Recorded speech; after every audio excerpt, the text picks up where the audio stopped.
It doesn't matter if you were hit by a big truck, a smart car, or anything in between. I'm Spencer Callahan. I'd like to help. Spencer Callahan is the one to see. Call 387-2323. LA 271. Offices in Baton Rouge. Hanny time.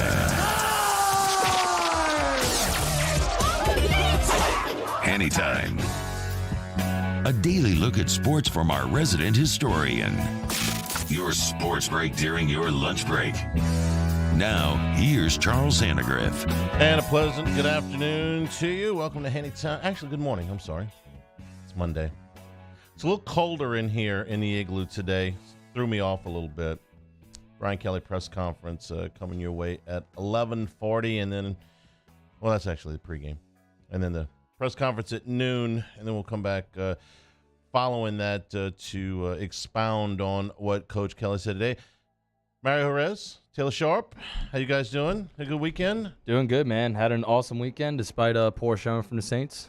Yeah, doing good. Busy weekend. Yeah, Mario, you got to go down and call the Nicholls State game. The broadcast went well. The game did not for Nicholls. Yeah, it didn't go too well for the Colonels. Jacksonville State got them. I believe the final was 52-21, but had a lot of fun on the broadcast. Called the game with your friend, Seth Thomas. Yeah. He was a lot of fun to work with, and, yeah, it was a good time. And you didn't have to go to Charlotte, where that wasn't good. No, thank God. Yeah, a lot of really interesting games over the weekend. If you think your team is going bad and you're having to, at least your punter didn't have a butt punt, or Jimmy Garoppolo actually pulled something last night that I've never seen before. He tried to take a safety and a pick six in the same play. So it could be worse. You could be Auburn. That would be worse. You should have lost the game to Missouri twice, at which time we would be talking about a new head coach at Auburn. I actually feel a little sorry for Brian Harsin. Not because I say he's about to get a gazillion dollars to go coach somewhere else, but guys just in a no-win situation. I mean, they've literally got one hand on the switch. All this guy from Missouri's got to do is kick, an extra point, basically. And the little placard on the outside of Harsin's office goes from saying Brian Harsin to saying head football coach. But he missed. And then they were supposed to score again. We'll get to all of that. LSU wins over New Mexico by a score 38-0. Not on the scoreboard, but what was one of the biggest mismatches ever in Tiger Stadium. We don't like these games. We understand why they're necessary. They're necessary for money. Necessary for money for LSU, necessary for money for New Mexico, necessary for development for LSU. Think of them as, the NFL does preseason games, but nobody gets the LSU schedule and goes, I can't wait for New Mexico. But even by those standards, this was one of the biggest mismatches ever. When your opponent gets two first downs, you look at it and you say this was a mismatch of monumental proportions. And New Mexico's not the worst team that I've ever seen come into Tiger Stadium. They're not. They were just they're not good, but they're not the worst team I've ever seen come in here. But you got to go back to the 1940s since a team only got one first down against LSU. The game was different then. I wasn't around to see it, but trust me, it was. You go 28-2, and not only or is it a mismatch, but you've got a bad matchup on top of the mismatch. Sometimes you have a mismatch, athletically and all that stuff, and just enough of a match that you can hang in a game, keep it respectable, get a score laid to just make it look okay. If New Mexico had been driving from the time the game ended on Saturday night until right now, just give them the ball again and again and again and again, they still wouldn't have scored. It's Monday. They still wouldn't have scored. That's how bad of a mismatch this was. And to their credit, both coaches knew it. The officials knew it. The players knew it. Have you ever seen a game that the people involved in it were trying to get it over with, as fast as they could. Think about how many penalties get called in the game? 7, way below usual. Did you ever see New Mexico get in this thing and go, man, look, we got to pick up the tempo here. We got to try to get something going off here. Nope.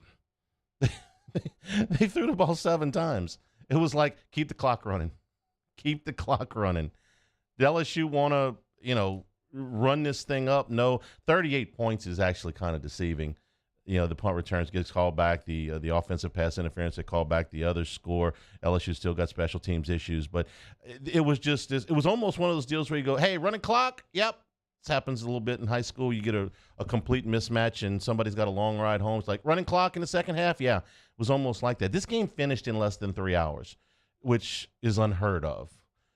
We're sitting here doing it. We're rearranging clocks in post game. It's like, all right, I back everything up about 30 minutes less than what we usually do. So what did LSU take out of this game? First of all, they had to make some personnel changes due to people being out. So the first thing you look at is Jarek Bernard-Converse has got to go back and play safety, a position I had not seen him play in camp, and to my knowledge, did not play at Oklahoma State. So when you're talking about making a rearrangement like that, that's a big deal, and it's going to remain a big deal. We'll see what Kelly says about it today, but Major Burns is going to be out for a while. Certainly he's not going to play this week, probably going to be several weeks before he plays again. So that move, and Jay Ward's going to come back, we think, but that may be a move that they have to look at a little bit more long term.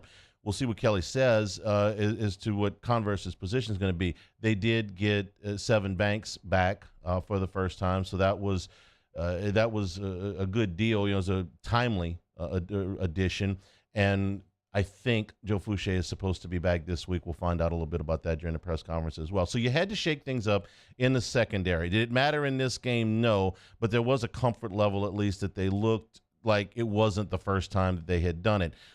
Also fortuitous in that Auburn's passing attack is not very good. So if you do have to work yet another combination this week, at least you're not having to go do it against somebody like Tennessee. You've got 2 weeks until Hooker and that group come in, and they're going to go fast. So the changes in the secondary went off pretty much without a hitch. You didn't have Keishon Boutte in this game, so you did have a good dispersal throughout the receiving core. You had 6 different players either catch 4 balls, or Thomas only caught 3, but he was the leading receiver as far as yardage. So you spread it around a little bit. They wanted to get Jack Besh involved. He got 6 catches here. And, of course, he is, for the moment, solidified the punt return game. I'll get to that in a second. So you spread the ball around a little bit, both in the receiving and the rushing. Noah Cain, who didn't hardly play at all against Mississippi State, was back. He had a nice game. John Emery, it's all the running game for LSU kind of is what it is. It's never going outside of the quarterback. It's not going to be elite, but it's not bad either. That offensive line is coming around. They are improving. Think about how much better you feel about LSU's offensive line now than you did 4 weeks ago, or I guess 3 weeks ago after the end of the Florida State game.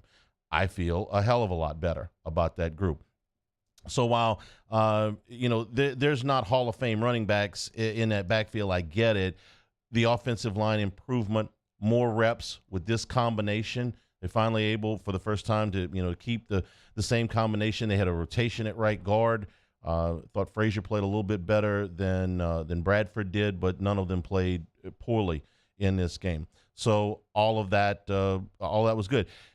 The fear that LSU has had since the very first game, watching Jaden Daniels operate, was that if you get this many hits, this many opportunities on him, the potential of him being injured is greatly increased.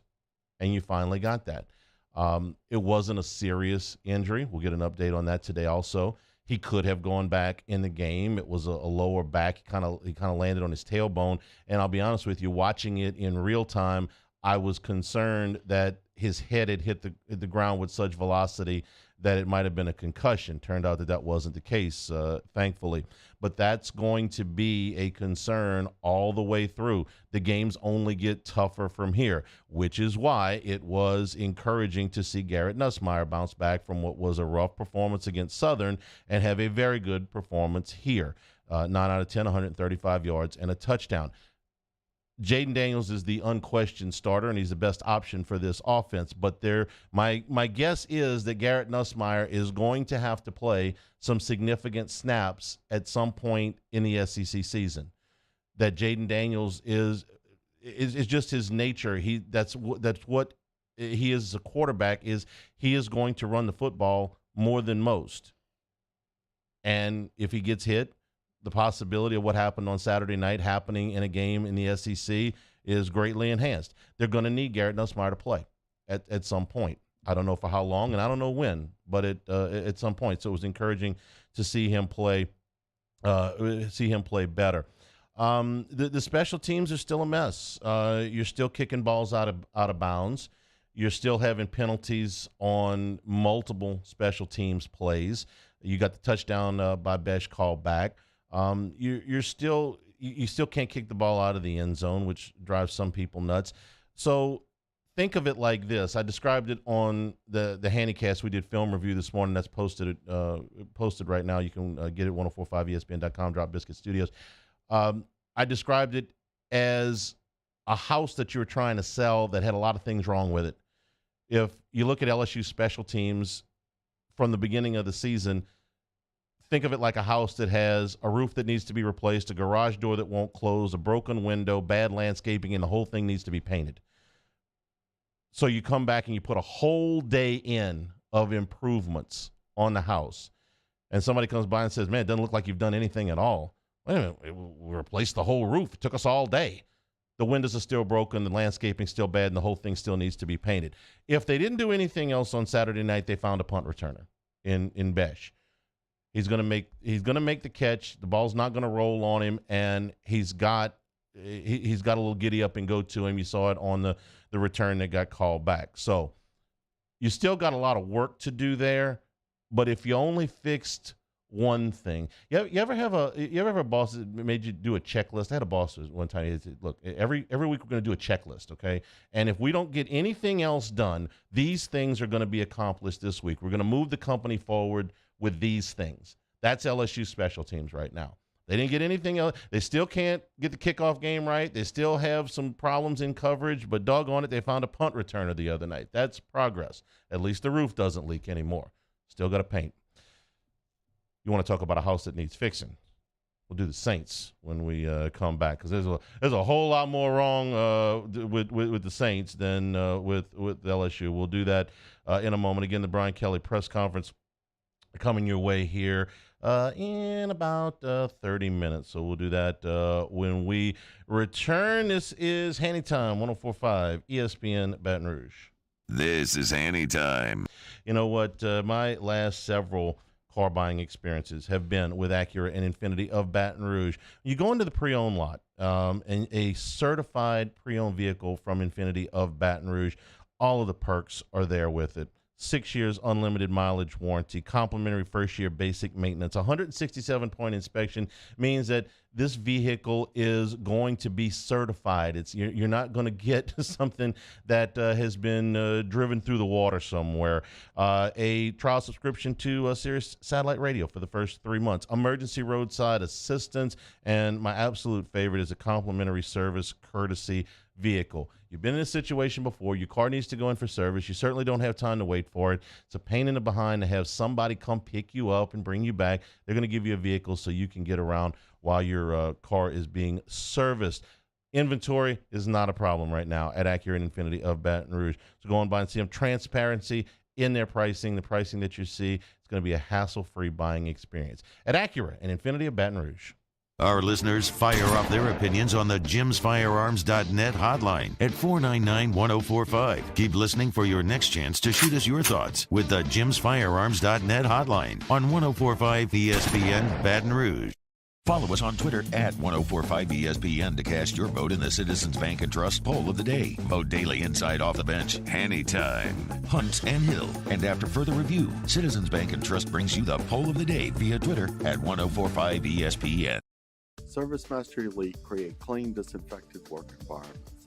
As a local business, we take pride in serving the New Orleans and Baton Rouge areas. Our cleaning protocols follow CDC and OSHA standards for healthcare settings, offices, senior living, restaurants, and industrial plants. Contact Service Master Elite to get your operation ready for reopening with germ disinfection cleaning. Service Master Elite, the trusted choice in professional cleaning since 1996.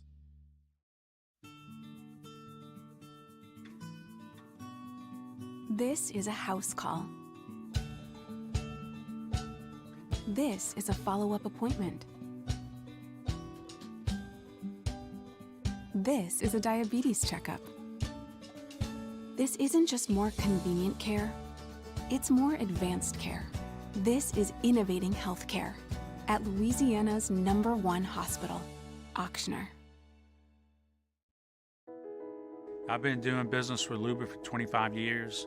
They're dependable, trustworthy. It's just the attention to detail with our clients. Our folks have years and years of experience. They're highly trained professionals, but many companies have that asset. What I'd like to think makes Luba a bit different is that we use those talents in a way that truly is dedicated to serving the needs of the folks who depend on us.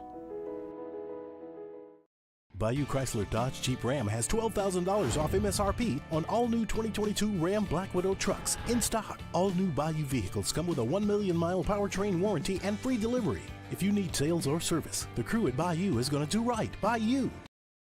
It's no secret. The best oysters in Baton Rouge are at Jolie Pearl Oyster Bar.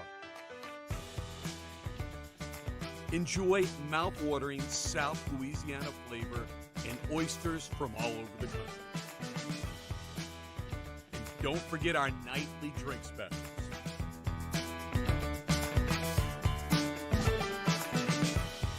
Jolie Pearl Oyster Bar, located in downtown Baton Rouge. Eli's always been into grilling. It took us a while to see it, but the signs were there.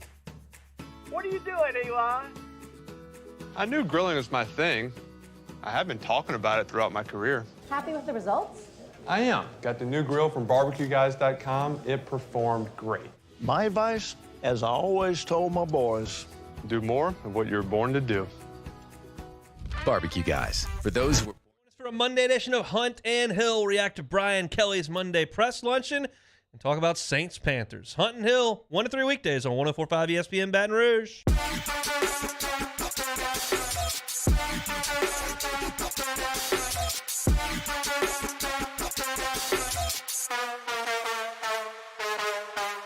This is Hanny Time with Charles Annegriff on 104.5 ESPN Baton Rouge. New Orleans Saints yesterday fall to 1-2 and took what I'm sure was not the most pleasant ride across the pond to get ready for the game in London as they'll take on the Vikings next Sunday morning. This game that the Saints lost yesterday was alarming for so many reasons. First of all, the Saints aren't running the football very well. They're not stopping the run very well, although I hesitate to put any real blame on the defense for the amount of time that they've been forced to stay on the field. So some of those rushing stats have gotten a little bit out of place, out of whack later in games. And even the missed tackles on Chenault. Williams had played pretty well up to that point. And Matthew had played fine up to that point.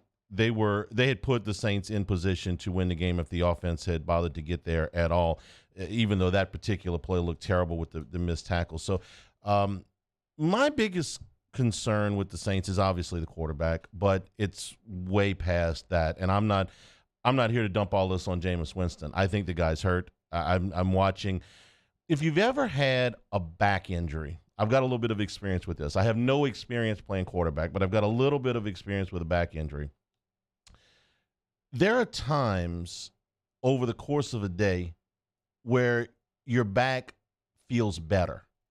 Like if you wake up with a certain pain, you slept a certain way, your back is hurting. I got up one day and really had a hard time walking, okay? And, had to get it treated, got on about, my business a few days later. But there were times during those injuries where all of a sudden you just move in a certain way and you go, oh, wait, that feels okay. And then a half hour later, you cough or you sneeze or somebody bumps into you and it's right back where it was. That's what Jameis Winston looks to me right now. That this thing is hurting him, but every now and then it gets to where it's feeling okay. Did you see the drive at the beginning of the fourth quarter? That looked like the Winston that we were expecting. In the fourth quarter against the Falcons, it looked like the Winston we were expecting. It's almost like the back went to not hurting as bad at that point. But that's going to be a problem because he can't move.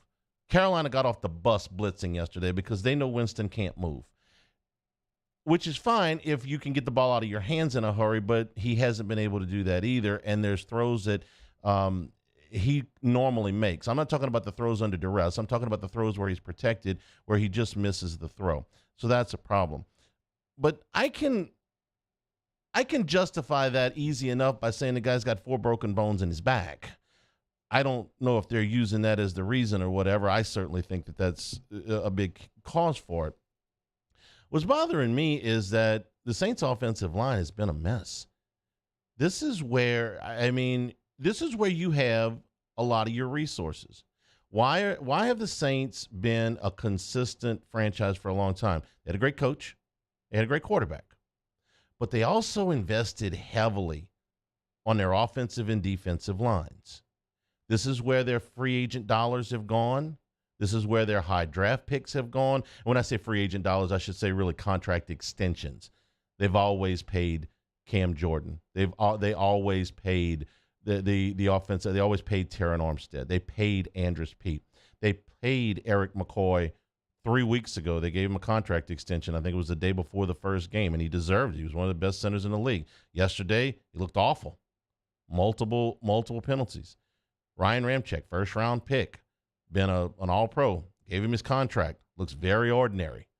Cesar Ruiz, first-round pick, has looked less than ordinary. Pete had to leave the game with an injury yesterday. Penning's already hurt. That offensive line is where you got a lot of your resources, and you're just not getting it. So between having a gimpy quarterback and having an offensive line that is performing far below the resources that you have put into that, you have this offense. Not the least problem of which is the play calling has not wowed me. Pete Carmichael's been there a long time. He's been Sean Payton's right hand. He has been he's called plays on certain occasions when Payton has been out, suspension or injury or whatever. But I was reminded this morning, I think it was Jeff Duncan had a tweet about back in the summer where they were going to get not in the summer, back after Dennis Allen was hired, that they were going to go in another direction at offensive coordinator, but that Carmichael wanted to stay on staff. And it sounded really strange to me. I thought Carmichael is a natural. So if you're going to keep the rest of the staff, so much of the staff intact, including promoting your defensive coordinator, head coach, Carmichael, if you want to keep things status quo as much as you can with Peyton leaving the building, Carmichael's automatic. But maybe they didn't, for whatever reason, Carmichael or the team, they didn't subscribe to that at the time. It's like, let's go out and try to find somebody else. And they're like, no, Pete, you go ahead and call plays. Doesn't look comfortable. When Sean Payton called plays, and I hate to compare Carmichael to Payton because Payton's one of the elite play callers that we've seen the last 2 decades in the NFL. Expecting Carmichael to be that is probably unrealistic. When they're calling wide receiver screens on 3rd and 12, I'm like, hang on a second. You got all this money in this offensive line to be able to protect the quarterback. You went out and you made big moves in the draft and free agency, and Chris Olave had a great game yesterday. A bunch of numbers. They almost ran out of wide receivers. You put all of this money into your passing game at wide receiver. On 3rd and 12, you're supposed to be able to throw the ball down the field. This was the criticism of Breeze in his last year, right? Couldn't throw the ball down the field anymore. Oh, Jameis Winston's here. They'll be able to throw the ball down the field. You know what they're not able to do an awful lot? Throw the ball down the field. It's very concerning, the offensive dysfunction there. The turnovers. Alvin Kamara fumbles in this game. It ends up getting picked up and run back for a touchdown. Mark Ingram fumbled in the game last week on what should have been a scoring opportunity for the Saints. They were down, I think, inside the 25-yard line. These are the guys that you're counting on. Again, this is where you have your investment. If you have a team that has holes in it and those guys get exploited, your number one cornerback is out. Your number one offensive tackle is out. Your quarterback is out. You go, well, you know what? That's not up to the talent level that we're facing on the other side. You go, okay, well, we'll get these guys back from injury. Or if you've got a hole on your team, like last year they had a hole on the team at wide receiver. The wide receivers weren't starting caliber wide receivers. So what did they do? They went out and they fixed it. They got Michael Thomas back from injury. They drafted Chris Olave. They traded up to draft Chris Olave. And they signed Jarvis Landry. When you don't get the production out of the guys that you have put your resources into, well, that's a problem. And Thomas is, before he went out with the injury, it's the other ankle this time, or toe. Landry left the game. They were almost run out of receivers. The quarterback is gimpy. The line is not protecting. And the backs are putting the ball on the ground. This is where you got your money. This is where you put your resources. This is your best players not playing well. If Paulson Adebo is out of the game and they've got a backup corner in there and the other team picks on that guy, well, that's just how that went. All right? If you have a defensive lineman that's out and the backup is not up to snuff and they run the football right at that guy, well, that's the way that happens. If you've got a quarterback in the game that is by and large a backup quarterback and you just have to kind of go with it, like the Steelers, okay? The Steelers have a backup playing quarterback. You go, okay.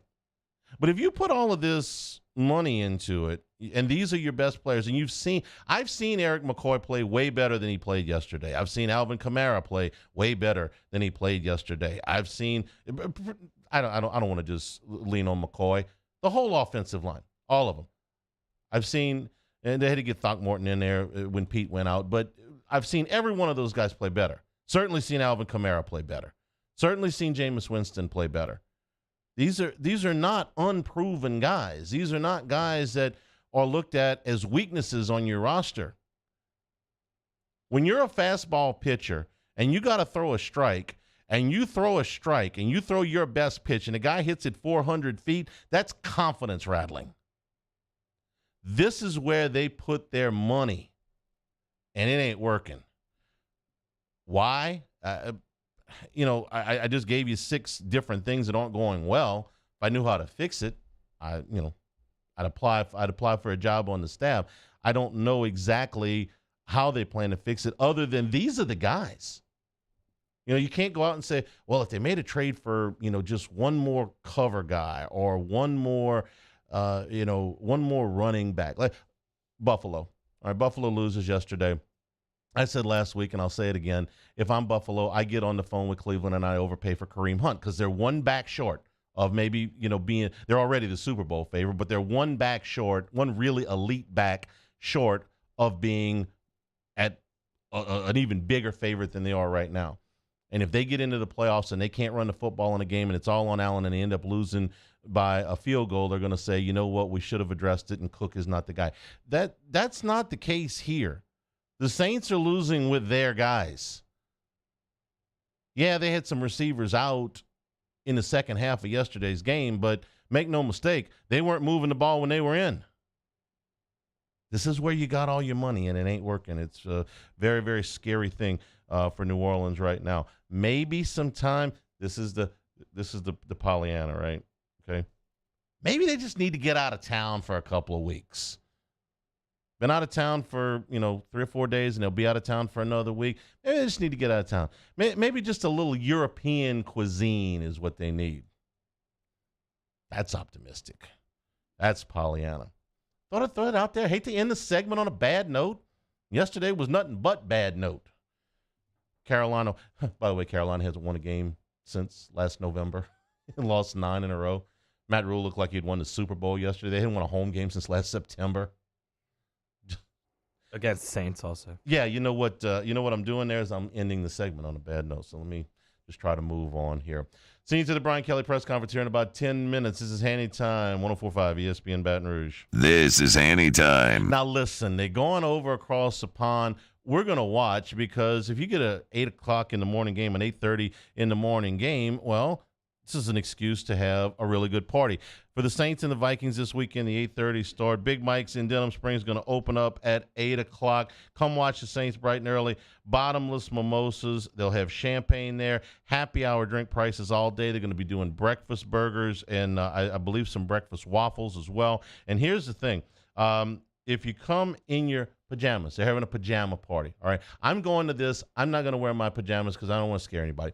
But if you wear your pajamas, okay, if you look better than me, I'm going to give you either a free beer or a free shot. So, listen, when your team's not going good, you got to have a good party. They're going to have it at Big Mike's this Sunday in Denham Springs, starting at 8 o'clock in the morning for the Saints and the Vikings. At Big Mike's, we're kind of a big deal. In times of need, get a full list of phone numbers, websites, and other important emergency information on the Demco Stormwatch page at 1045ESPN.com. Bayou Ford has $15,000 off MSRP on a new 2021 Ford F-150. All new Bayou vehicles come with a 1 million mile powertrain warranty and free delivery. If you need sales or service, the crew at Bayou Ford is going to do right by you. This isn't just another day. It's so much more. Kelly's life was put on hold when her auctioneer primary care doctor discovered a rare blood disorder. Her doctor connected her to an auctioneer care team of cancer, heart, and kidney specialists. With multiple primary care locations around Baton Rouge, same-day appointments, and online scheduling, we're relentless about keeping you healthy. Auctioneer Baton Rouge, innovating healthcare for Kelly. Crime has serious consequences, but anyone can make a mistake. If you find yourself in trouble with the law, know that you have rights, and it's okay to demand them. The law offices of O.C. Brown are here to protect you and your rights. Felony or misdemeanor, DUI or drug charge. No matter what crime you're accused of, you still have rights. Let the law offices of O.C. Brown uphold them. Call 225-343-1111. Your law firm for a lifetime.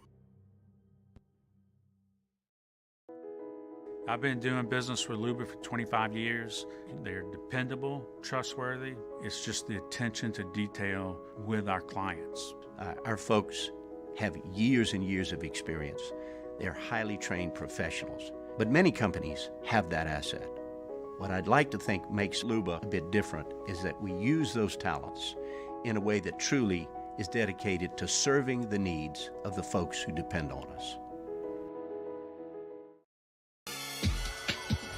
This summer, meet Acura's heroes of performance.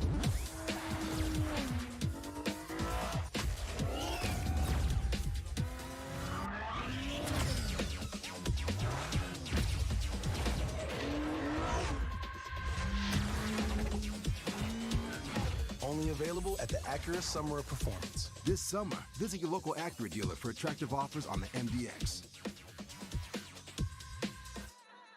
Gulf Coast Office Products is a nationally recognized Savin office equipment dealer based right here in Louisiana. Over 100 employees strong, Gulf Coast has the boots on the ground to support all vertical markets from education, engineering, legal, and finance. With the latest in office technology from desktop to production segment units, Gulf Coast and Savin have the perfect fit for you. Call 225-756-2644.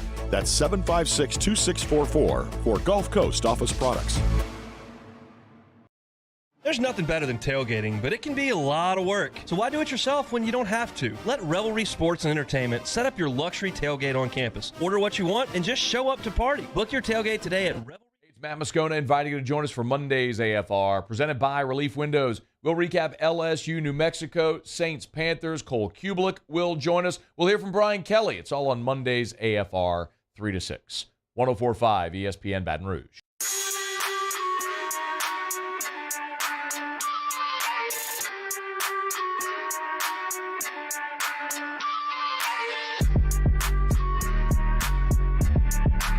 This is Hanny Time, your sports break during your lunch break with Charles Hannegriff on 104.5 ESPN Baton Rouge. There's about to be a meltdown in this town. Somewhere between now and the press conference, the SEC is going to announce game times for a week from Saturday. And a little birdie told me y'all are not going to be happy at all. As unhappy as you thought you were going to be, you're going to be unhappier than that. It's going to be an orange juice and tomato juice shortage in this town a week from Saturday. You know what I'm saying? 11 o'clock in the morning. Got to be kidding me. I'll let them make that official, but 11 o'clock. Serious? Gross. We'll see if that becomes official here in the next 15 minutes or so. Been watching a lot of football. I watched a lot of football since I was 7 years old. Most weekends come and go when, everything I saw in most weekends of football, I have seen it somewhere before. Somewhere. Pro game, college game, high school game, whatever. I've seen it. This is one of the most ridiculous cliches about baseball is to say, go to the ballpark. Every day you'll see something you've never seen before. That's complete crap. Okay? I have sat through dozens, hundreds of 4-2 games. Okay? Starting pitcher went 6 innings. 3 relievers went an inning each. One guy hit a 3-run homer. Each team had 5 hits. It's the same thing. I've seen football games, okay? Game ends up 21-17. Quarterback threw for 250 yards. The running back went for 140, whatever. I've never seen a field goal hit the top of the upright. Never.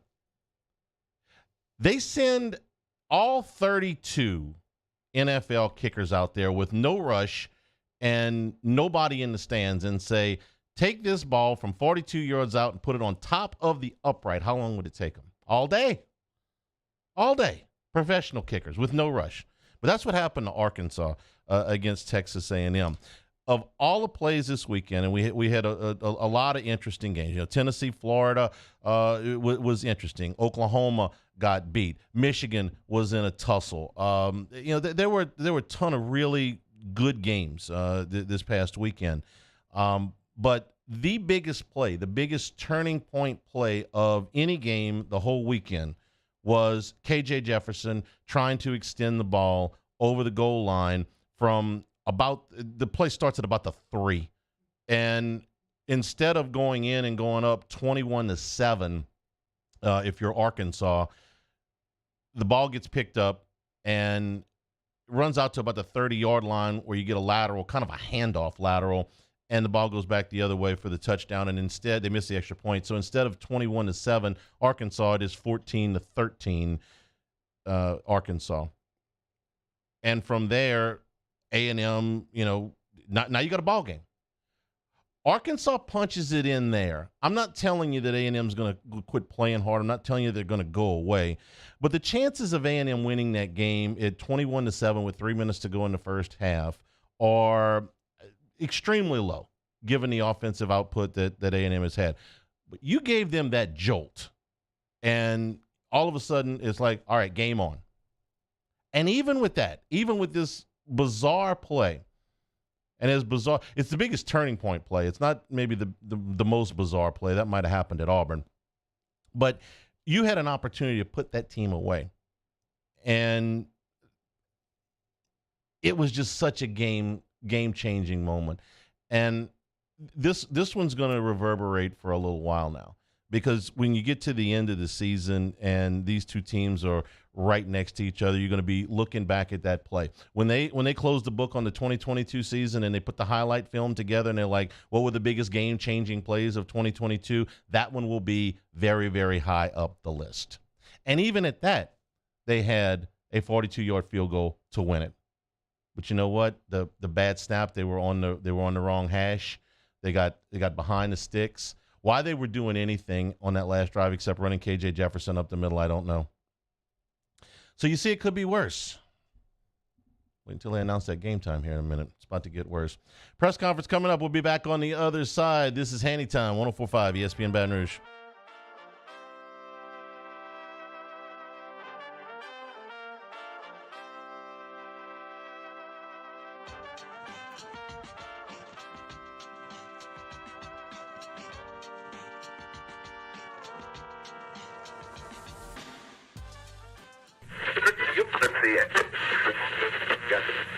The following is an exclusive presentation of the LSU Sports Radio Network.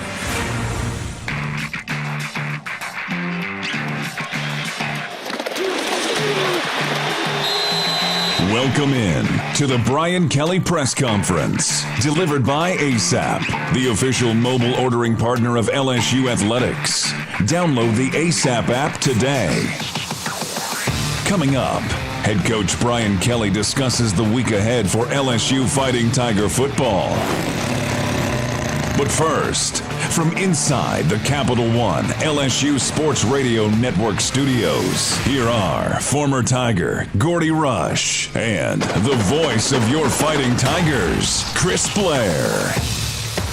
Good Monday morning. We get you ready for another week of LSU Fighting Tiger football. The Tigers coming off an impressive win this past Saturday, and we'll get back into SEC play coming up this weekend. First true road trip of the season. And again, it happens to be in conference action. They'll take on Auburn on the Plains. Kickoff at 6 o'clock. Coming up at 12 noon, we'll hear from head coach Brian Kelly, who I think, kind of following up from listening to him following the game Saturday, going to be pleased with the effort this week. And now we'll talk about taking it up a notch or two headed back into conference play. Gordy Rush, 38-0. It was great to see that we found out Brian Kelly called for the shutout, challenged his defense to deliver, and they certainly did. Against the Lobos, allowed just 2 first downs, which is one shy of a school record that goes back to 1947 in the Cotton Bowl against Arkansas. They ran only 33 plays, did the Lobos. That's the fewest by an LSU opponent since 1962 when they held Kentucky to just 33 plays of offense. Tied the fewest plays run by an FBS team so far in the season. New Mexico State ran 33 at Minnesota back on September 1st. The offense, we've talked about, getting off to a quick start. It's one of the things Coach Kelly's talked about, Gordy, and they did. Probably missed some opportunities to add points early in the game, but they were certainly not slow out of the gate. And when all was said and done, they outgained New Mexico by 545 yards, second largest differential in total offense by an LSU team going back to 1977. 668 yards was the difference, and that's when the slinger, Steve Ensminger, had 4 touchdown passes. But all in all, really, you look at 3 phases of the game, even special teams, while it wasn't perfect, it's still taking incremental steps, getting better. But I thought offensively and defensively, we continue to be impressed with the way Matt House schemes this defense, even without some of his key players. Right. And then offensively, I think you're starting to see the identity of this Fighting Tiger offense led by Jaden Daniels. Absolutely. Let's start with Daniels, and I felt he was really comfortable in the first half. First quarter against Mississippi State, we talked about it on the broadcast, a little bit of happy feet, a little anxious, and let's first start in Tiger Stadium against an SEC opponent. You would expect that, but he was really smooth, and Coach talks about fast feet and kind of slowing it down a little bit and being a little bit more deliberate. That combined with the improved offensive line play and the ability to run the football. You have to win. You have to run the football in the SEC to win. Coach Kelly's talked about that in our post-game interview, and slowly but surely this offensive line is starting to gel. I like what we've seen out of the running game. Yeah, I thought Armani Goodwin, of course, ran the ball well. It was nice to see John Emery again get another game experience under his belt. Noah Cain with a great night. I mean, you look at Goodwin and Cain, they're one of the top touchdown scoring running back tandems in the SEC, which has some pretty good running backs. Daniels, again, I thought played well. And the interesting thing about watching LSU go fast, go tempo, was the fact that there was a stretch there in the first half where Jim Nickel, who does our spotting, was working overtime with the substitutions of receivers. I mean, they were using a lot of different sets. We saw Jack Bash early. Obviously, they were without Keyshawn Booty, but Malik Neighbors, Kyron Lacey is a playmaker. The list goes on and on. Chris Hilton, Brian Thomas. I mean, they were really. I mean, you got a deep wide receiver room. They were utilizing them on Saturday. Well, let's talk about the two slot receivers. You have Besh, who's big body, physical, and really understands where to sit down in space. And against Mississippi State, it was Malik Neighbors that primarily worked out of the slot, who's a little bit quicker, very elusive off the jam. And so it becomes hard for a defensive coordinator to try and scheme and match up when you could have Kyron Lacey come out at the X wide receiver and more of a big body, jump ball possession type guy, and here all of a sudden here comes 17 Chris Hilton Jr. Talked about his speed, 400-meter state champion in Louisiana. We saw him busted in that Texas Bowl against Kansas State. Now you have to worry about having somebody over the top on 17. So to be 7 and 8 deep at wide receiver really puts a defensive coordinator in a bind. Jarek Bernard-Converse gets the game ball from Coach Brian Kelly. He has to move into that safety spot. Again, he is a corner, a transfer here for LSU, but he has to step up with some injuries to that defense, which I'm sure Coach Kelly's going to address. He'll be asked that at some point during the press conference today, but I thought played really well. And for the most part, it was the base defense against that option-style passing attack, if you will, for New Mexico. But again, the guys who are making plays, Harold Perkins Jr., seems to be at the top of the tackle list every time he's in a game. And we're talking about a true freshman. And, you hear the coaches say there's still a lot of improvement, still a lot of development left. Looks pretty doggone good out there. Looks really good. And Chris, sometimes it's hard for linebackers and edge rushers, I think, to make linebackers in particular, to make the adjustment from high school to college football. Your eyes get caught in the backfield, and colleges are so much more creative, and they try and confuse you. I go back to Ole Miss and Lane Kiffin picking on Greg Penn last year up in Oxford.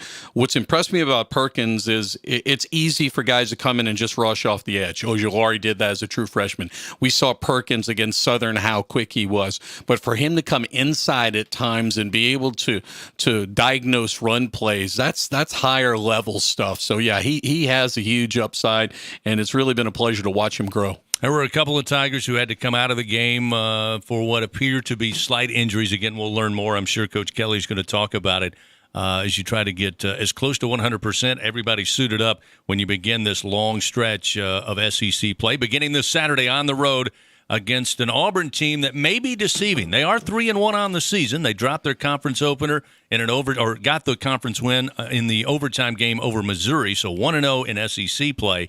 But we'll talk about Auburn coming up in just a little bit. Tiger fans, make sure to download the ASAP app. Get all of your game day needs delivered right to your door. ASAP, the official mobile ordering partner of LSU Athletics. Coming up at the noon hour, Brian Kelly will take the podium inside the Lawton Room at Tiger Stadium.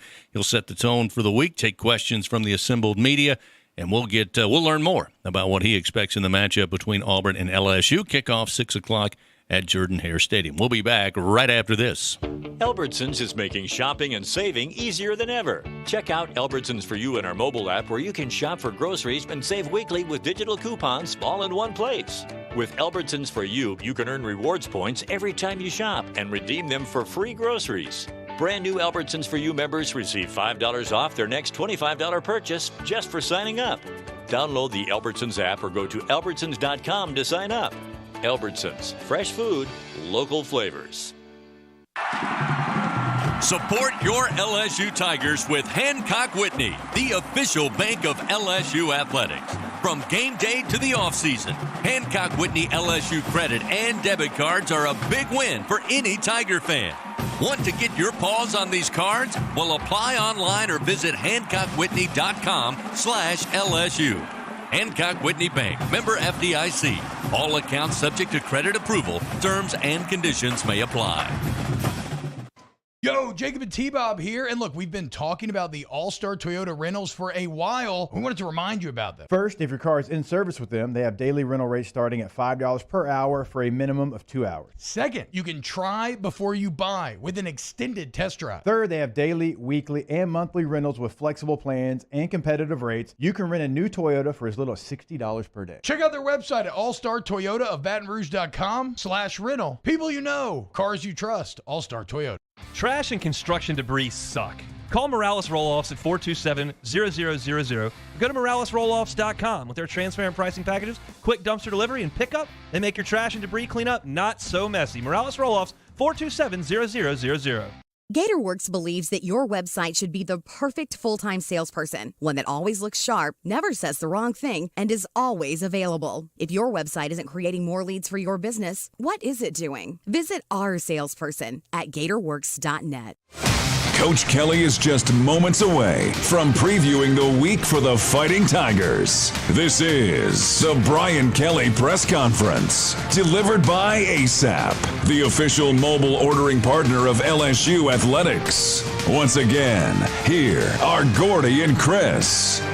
Back with you this Monday inside the Capital One studios here on the campus of LSU. Coach Kelly, we'll guesstimate maybe 10 minutes, 9+ away from setting the tone for the week at the Lawton Room with the weekly press conference. And Gordy gives us an opportunity to talk about the matchup Saturday against an Auburn team that, well, there's no question about it. If you follow college football, it is, it's kind of swirling and things changing almost hourly, certainly daily last week as far as quarterback situation is concerned.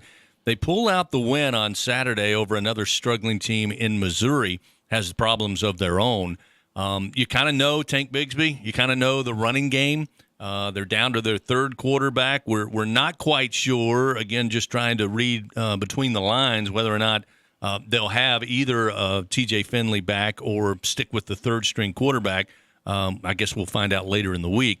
But needless to say, it's a team that, again, has struggled this year. Their record, 3-1 overall, 1-0 in the SEC. One thing that I took note of Saturday evening was the celebration by Auburn in winning that game in overtime, 17-14 over Missouri.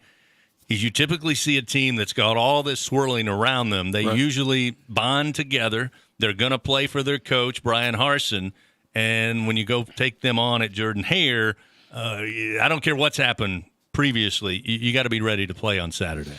No question. It's LSU Auburn. It's an SEC game. It's going to be a nighttime game at Jordan-Hare Stadium. Chris, you and I have been to enough there in those games. The earthquake game, buildings burning down, expected the unexpected in this series.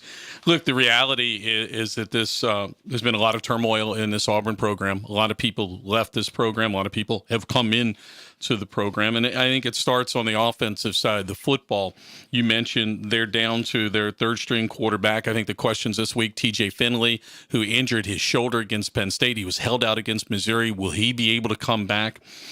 Even if he's able to come back, from what I understand reading the notes, it was a coach's decision to play Robbie Ashford in the back half of the Penn State game, a game that Penn State was in control of. Ashford from Hoover, Alabama, spent 2 years up at Oregon, dual sport player, played more baseball than he did football with the Ducks, came back to his home state of Alabama as a dual threat quarterback, more of a traditional dual threat quarterback than Finley. Rushed 15 times for a net 46 against Missouri. So he brings a little bit something different. Then Holden Garner is a true freshman that was the number 22 rated quarterback last year's class. It came in after Ashford got banged up in the Missouri game. They like him. He's more of a pocket quarterback. So really don't know what to expect out of Auburn passing-wise. They're not going to be, I don't think they're going to be that explosive passing, but you can expect you're going to see a lot of Tank Bigsby. Yeah, I mean, they are really riding Bigsby. He's got 57 carries on the year, just under 5 yards per carry, but only about 70 yards per game. And typically when you have that Auburn passing attack that we've known in the past, 70, 75, 80 yards a game for Tank Bigsby certainly is enough to offset it. But it seems like now, as you pointed out, they're going to have to feed him a lot, and he's going to carry the ball quite a bit. And it's almost as if if you take away Tank Bigsby, who else is going to beat you? Yeah, that's right. And Coy Moore is their top receiver. That should be a familiar name from Rummel High School. He's an LSU transfer that left in the portal, but they're just not dynamic on offense. And then defensively, gone are the days of Kevin Steele, who's, of course, over at Miami. And even Derek Mason left the program in the offseason in a very curious move to go to Oklahoma State to become the defensive coordinator. So you've had some turnover there. They had a rough afternoon 2 weeks ago against Penn State. So this is a game that LSU is already a touchdown favorite on, and I think a lot of people are just like us, trying to figure out what's going on over there at Auburn and who's going to play in this football game. Again, they're giving up about 22 points a game to their opponents on the season. Again, that was lopsided in the 41-12 loss at home to Penn State. They handled Mercer easily to open up the season out of the FCS. San Jose State, they got a win 24-16. That's an interesting look. And again, got the win in overtime over Missouri 17-14. When you talk about Auburn's defense, as you say, maybe not what we remember maybe the last 5, 6, 7 years. Certainly when Coach Steele was there, we all remember he could really scheme up a defense basically against anything you had offensively.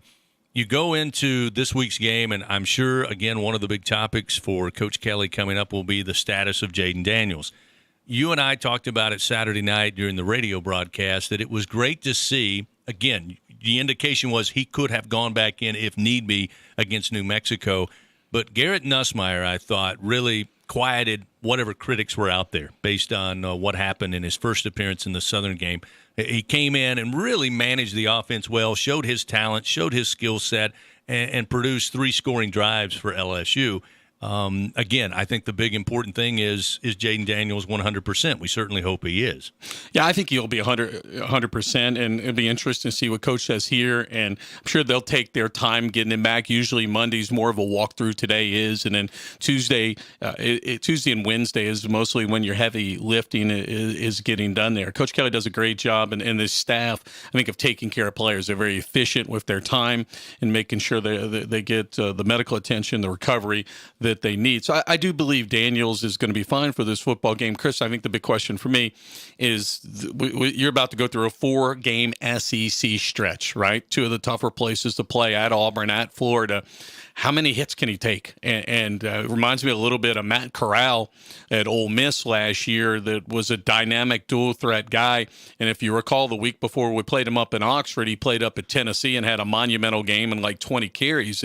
There's only so many hits you can take going through this league. And does LSU start to maybe limit some of his exposure? It's going to be interesting this week to see how Auburn publicly talks about who the quarterback will be on Saturday and whether or not they leave it as a question mark, which they could possibly do leading into kickoff 6 o'clock at Jordan-Hare. But if you're Matt House and you're, let's say, preparing for Robbie Ashford, when you look at Tank Bigsby and a dual-threat quarterback, based on what we've seen this year, is Florida State, and I'm not comparing the Seminoles to Auburn, but from a schematic standpoint, is that something you can take from that game on a guy who, if you let him run, the quarterback will, but also will be committed to running the football with a running back? No, absolutely. And you got to think Brian Harson's going to go back and look at Florida State and look at some of the success Travis had in the run game. I think the good thing for LSU that you played a little bit of an option scheme and you have to be contained conscious last week against New Mexico. Look, New Mexico was not good offensively. This is a better offense, but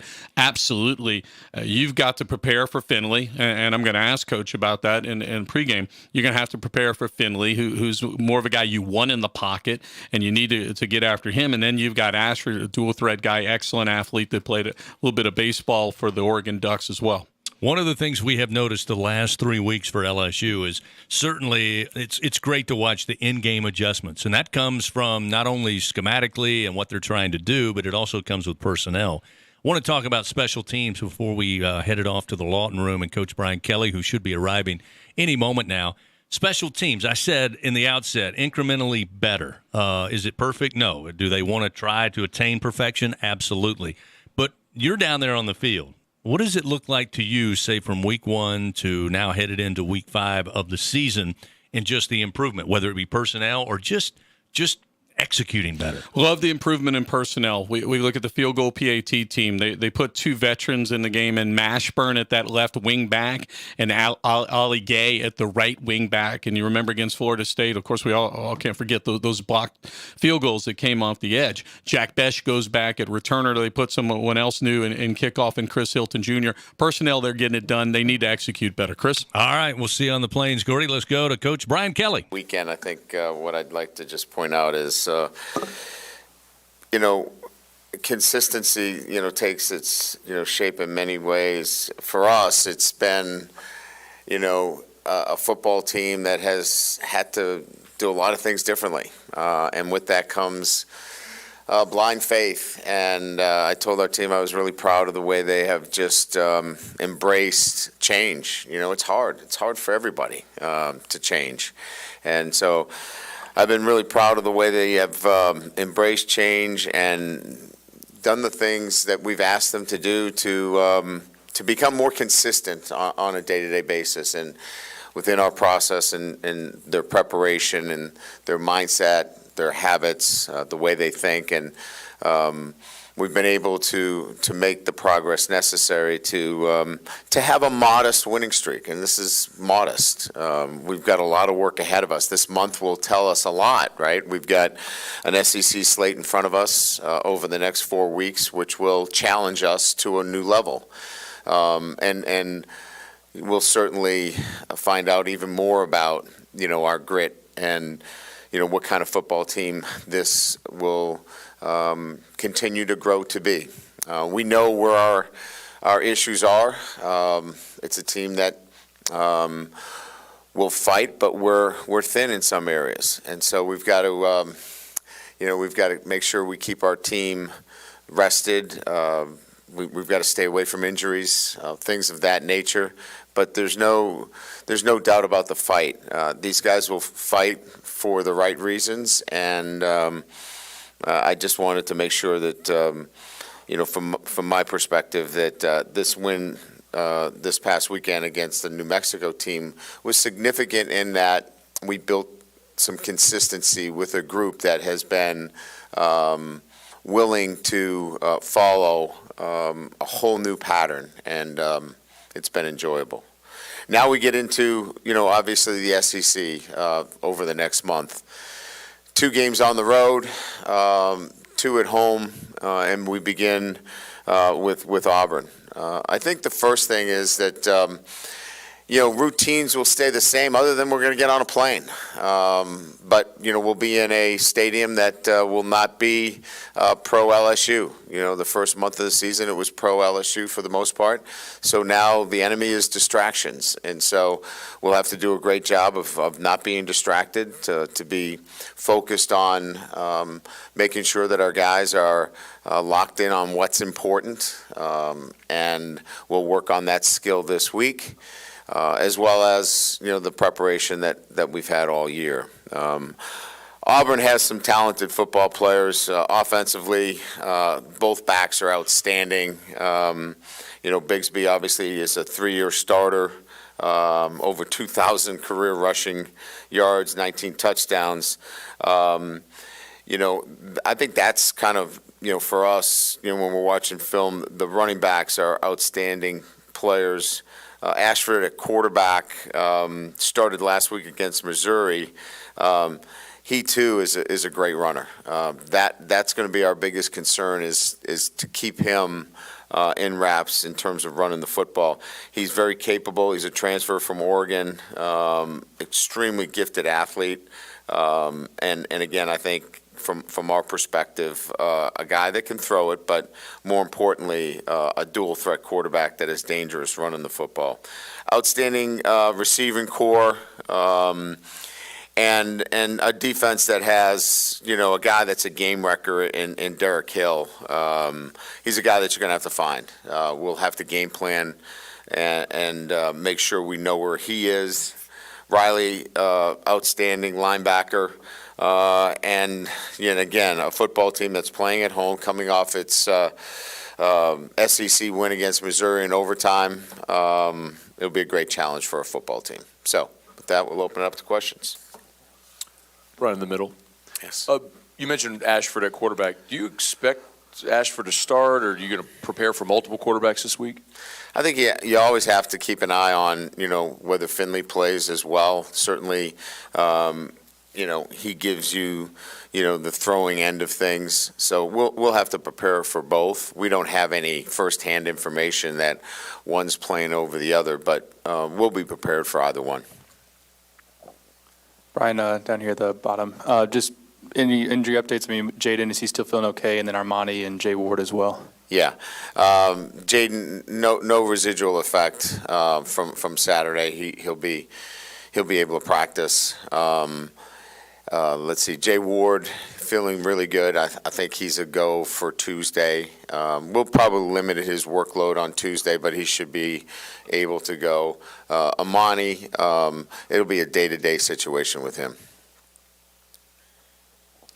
Just right in the middle, Coach. Just wondering what prompted your opening remarks there. Were you pleasantly surprised by kind of their focus, I guess, for lack of a better word, and your ability to kind of coalesce everything? Well, I think it was important to point out that, in anything that you do, right, when there's change, it requires a commitment. And even though this is a modest winning streak of 3 games, it should be noted that these guys are doing everything possible to make sure that LSU football regains its place. And they're working really hard at it. But there's still a lot of work ahead of us. So I just wanted to make sure that it was duly noted that there's going to be some tough days ahead of us, and we're going to have to grind through it. But they are giving us all that they have. Brian, I mean, just considering, you're switching guys, Jay Ward and Greg Brooks, and you've had guys out with injuries. Now Joe's back this week. I mean, what has the challenge been, or maybe not at all, of just kind of the constant movement in that back end? You would like a little bit more continuity. I think Matt, Carey have done a really good job of communicating what we need to do back there, and I think it's going to be a little bit easier, with a Joe Fouché in terms of he's an experienced player. So it was a little bit more difficult when we had to move Jarek back there because you didn't have an experienced safety. So, as we move forward now with Jay Ward probably coming back this week and being healthy and getting Joe, you've got experience back there. So in one instance, you would like a little bit more continuity, but on the positive side, with Brooks, Fouché, and Jay Ward, you've got experience. Hey, Coach, here in the middle, the hurricane appears to be heading towards Florida and hopefully not in the path of your game, but is this something you're going to have to monitor, your officials obviously watching throughout the week? Yeah, no doubt, Jock. We've talked about a game plan in terms of what it might look like. Hopefully that's going to pass through. We're going to get probably some rain of some kind, and that'll be our first time in that kind of element. It's a grass situation, so you put those plans together relative to what that would look like if, in fact, we did get hit with some severe rain. Yeah, Brian, right here.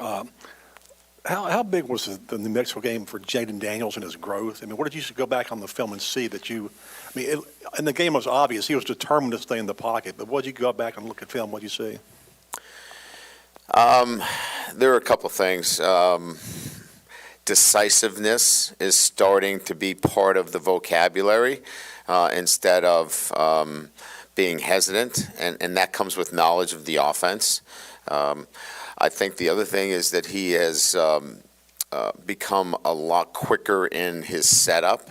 I think I mentioned this, quick feet, but slowing down and not rushing through progressions. I think one of the bigger plays in his development was the dig that he threw to Jere Jenkins in the red zone. That was his 4th receiver through a progression.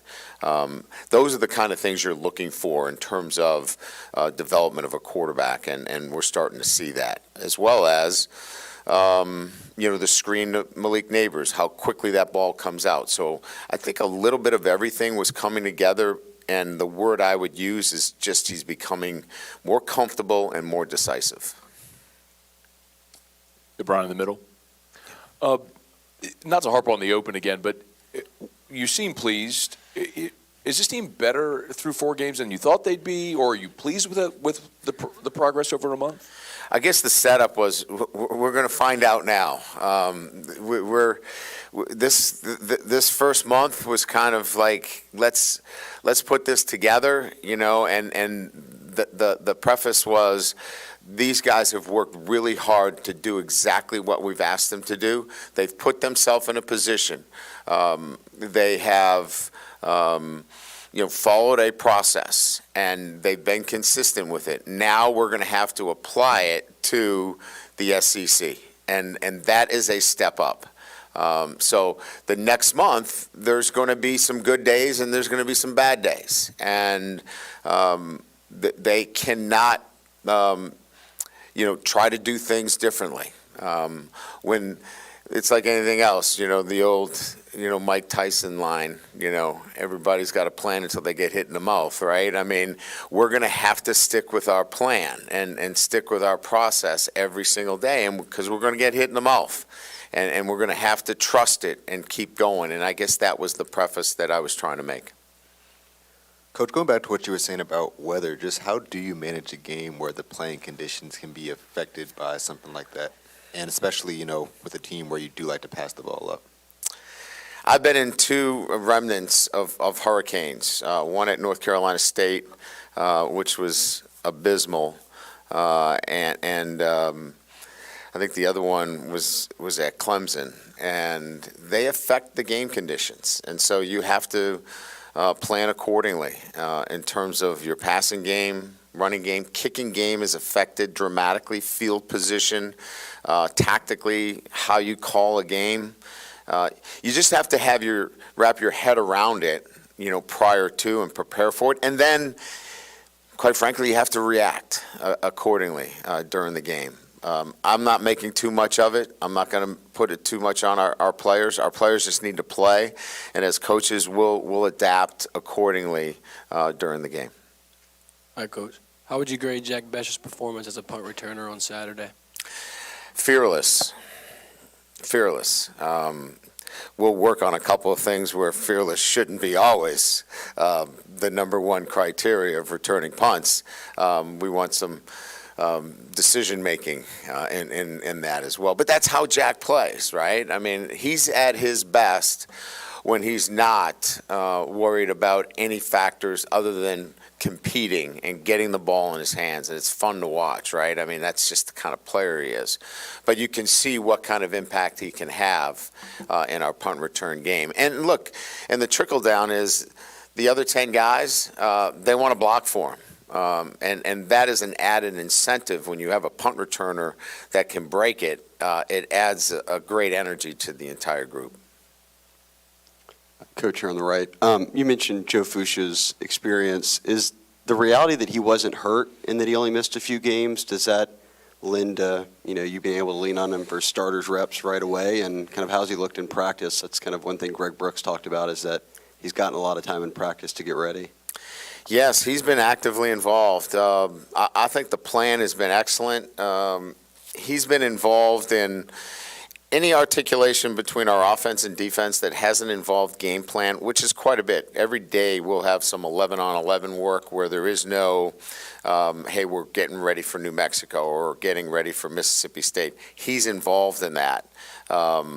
So he's in our defensive structures. When we start to, over the past month, when we got ready for team time for our opponent, he would come over on the scout, and he was a pain to deal with because he was so good playing so hard as a scout team member that he made us better. So I've been able to firsthand see his action on a day-to-day basis, and he'll be ready to play right away. Are you expecting Kayshawn back for this game? Yes. And then just the general thought that each week we've talked about you wanting to get the ball to someone specifically, right? Get them involved. You have such a deep and talented receiver room. When does it become forcing an issue? Yeah, I think that's a great point. And so I think there was only one time that I really alluded to the fact that after week 1 that we needed to get him going a little bit. Other than that, I think we have to be able to, let the game come to these guys naturally. We've moved some guys around, obviously. You saw Neighbors into the short field, playing the W, and you saw Jack playing, the slot a little bit more. Other than moving guys around a little bit, I think that's all you'll see from a manipulation standpoint. Other than that, the offense has got to come to you, and when you get your opportunity, you got to make plays because there's so much depth there. Hey, Brian, I think at the end of camp you talked about Harold Perkins and that he had a little bit of ways to go. Seems like he's flashing more and more. How did you think he performed the other night in a starting role? Look, here's the thing with Harold. He's going to flash because of his skill set. I mean, he is twitchy. He is fast. He has all of those tools that are going to allow him to show. And then Matt's doing a great job of keeping it in the easiest form within the defense. We can't give him – he's just gotten here. So to give him the entire playbook is not fair to him. So Matt's given him pieces of the playbook that allows him to go play fast because that's his best trait. But he's learning, and I'll tell you what, he's so coachable. That's the great part about it. He comes to the sideline. He wants to know what he needs to do better each and every snap. So we're really pleased with his progress, but I think what we're more pleased with is what he's doing off the field, in the classroom, and then how coachable he is. Hey, Coach, what do you think about the offensive line just over the last 2 games and how they're able to provide holes in the running game for your running backs these last 2 weeks? Yeah, I mean, I don't know that it was, our banner day this past weekend. That's a tough defense. They're standing up. They're moving around. There's so much movement. O-linemen want to know that what they see they're going to hit, and that wasn't the case on Saturday. The guy in front of you wasn't going to be there on the snap of the ball, and that takes a little bit of I would say the aggressiveness away from your offensive line. We won't have that this weekend. They're going to have to put their hand in the dirt. They're going to have to get off the ball. They're going to have to move people against their will. And I think you'll see a good indication over the next month of this offensive line really having to get after it. Right here. Now that it seems like you with Joe coming back here, but most of these academic issues and things are getting people eligible behind you. Has this been frustrating for you? Is there anything that needs to change in terms of preparing players or working with transfers to get them eligible faster? Because it seems like it's an unusual situation. Yeah, I think those are all things that we can address at the end of the year. There are things that Joe could have done better. Maybe there are things that we can do institutionally. We can always look at that, but that's not for now. I mean, we'll take care of those things and have good discussion about what we can do better. And like I said, it's always the student athlete that is responsible at the end of the day. But yeah, those are discussions that we can have at the end of the year. Brian, with Charles Turner at center now for a few games, how would you evaluate the way he's played? And I guess where's your confidence level with him as he starts to face some bigger guys on the opposite side? Yeah, I mean, I think it's a really good question. First of all, he's a great communicator. He knows what he's doing up front. He is getting people in the right place. But it's going to get harder. It's going to get harder. The competition is going to be such that he's going to be in the mix each and every week. So he knows, and he's up for the challenge. But again, I think we're putting him in a situation where he's got 2 guards next to him that are big guys. Big physical guys, and the center is always working in combinations. So, most centers today are not, the biggest. They're usually the smartest, and they're usually guys that can move, and Charles can do those things for us. Hey, Coach, we recently went to Gina, Louisiana, where all 4,000 people in the town have number 10 jerseys. And yeah, I'll bet. Love Jure, and he's impacted adults, kids, gives them, hope to get out of a small town and whatnot. Just you being around him, what kind of person is he? I've never heard anyone say anything negative about him. Well, first of all, I'm proud of the fact that he got his degree, because there was a time there where he was considering going to the NFL and he would not have had his degree. So I think, from that perspective, making the decision to come back and get his degree and then play in this season, that stands out, to me. I think the other thing is that, he's gone about this year in a manner that I think can be modeled for all of our other guys. A veteran guy that has done everything we've asked him to do, and had never been a special teams player, but now is involved in special teams, is doing the other jobs, and is quietly put together as a consistent performance as any player that we've had on this team. So I just think the maturity that he's shown in the decision-making, as I mentioned earlier, as well as being able to model him based upon doing other jobs and being selfless has been, we can really push him out front and say, look how Ten's doing it. You mentioned Ashford's maneuverability. Yeah. Does having Jaden and having your team have faced him, I guess, in fall camp provide some muscle memory in your preparation, or how do you go about that preparation? Yeah, I mean, this is going to be interesting this week. Well, not interesting, but, they run a very similar defense. So we'll go against each other quite a bit this week. And like last week, we didn't go against each other very much because the defenses don't match and the offenses certainly didn't match. This week, we'll go ones versus ones quite a bit this week because there's so much carryover, and we'll be able to keep the speed up with a Jaden going against our defense or their defensive structure with, having, BJ Ojolari at Jack like their Jack. So there'll be a lot of carryover where we're able to go against each other and really assimilate that game speed from both sides. Yep. Two more. In the middle, Coach. Yes, sir. At Notre Dame, you obviously played in road venues all over the country. Yes. A couple of years ago, you played at Georgia. Mm-hmm. Have you been in other SEC venues, and just what were your impressions of being a visitor in an SEC venue? Yeah, the Georgia atmosphere was terrific. It didn't finish the way I wanted it to. When I was at Central Michigan, I played at Kentucky. And I don't know that Kentucky's program was at where it is with Coach Stoops today. But when you're at Central Michigan and you play in an SEC environment, it's all big, at that point. So those are I believe, the SEC venues that I've been in. But, like I said, I've played in so many different venues that capture your attention. Just excited about the challenge of playing at Jordan-Hare. Coach, how would you evaluate, going into next week? Is Damian Ramos still you have full confidence in him to be your kicker? I have full confidence that he will be our field goal extra point kicker. You saw that we went and made a change on kickoffs.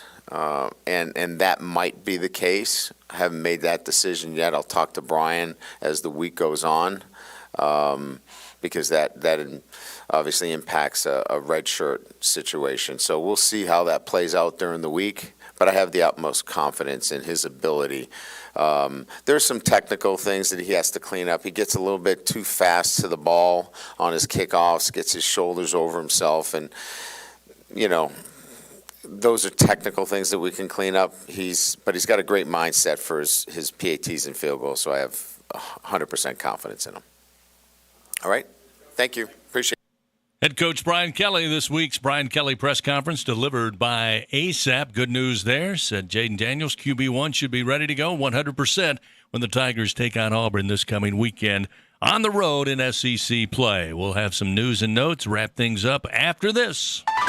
Together, we are partners, setting a new standard for health. Together, we prove that no matter how battle-tested we are, our spirit remains undefeated. Our Lady of the Lake and LSU are creating transformational change and impacting Louisiana with a new standard for healthcare, research, and education. Together, Our Lady of the Lake and LSU are champions for Louisiana. Together, We roar. Learn more at ololrmc.com/LSU. Afraid of things that crawl in the night? Don't be spooked. Step inside and play Spooky Loot from the lottery. Win up to $13,000 for frightening scenes. Pick up Spooky Loot for a chilling experience. Win up to $13,000. Must be at least 21 to purchase. How do you choose the right attorney? I give you the answers at murphylawfirm.com. Don't allow insurance companies to take advantage of you. Make the right decision. Don't leave money on the table. Visit murphylawfirm.com or call me, Attorney Peg Murphy, at 928-8800. Main office, Baton Rouge. 19-10709. Hi, I'm Skip Bergman. You know, my players relied on me for guidance and advice, whether it was fielding tips or when to swing for the fences or the little gorilla ball. In business, that's where good bankers come in, like the business bankers at Citizen Bank and Trust. That's right, Skip.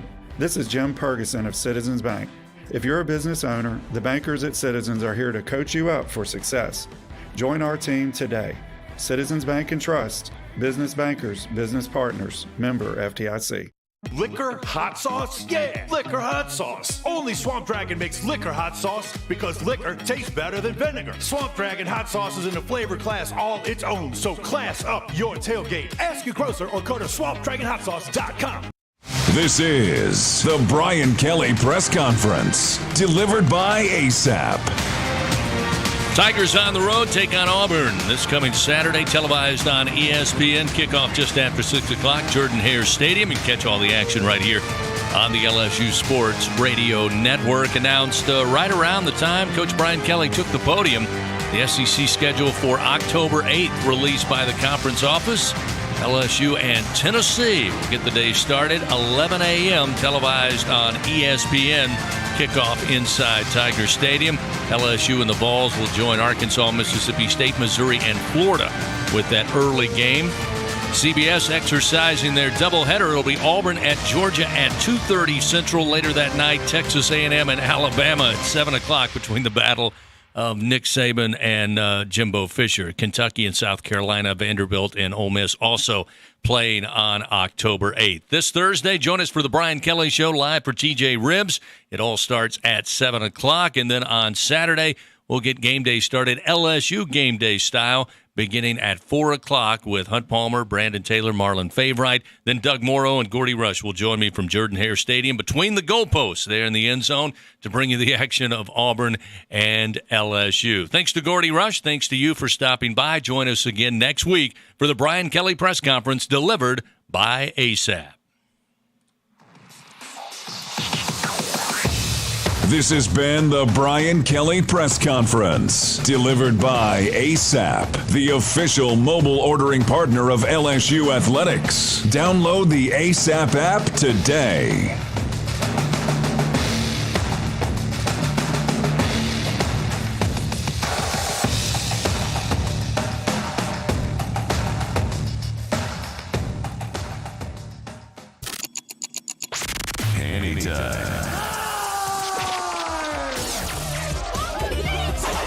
Anytime.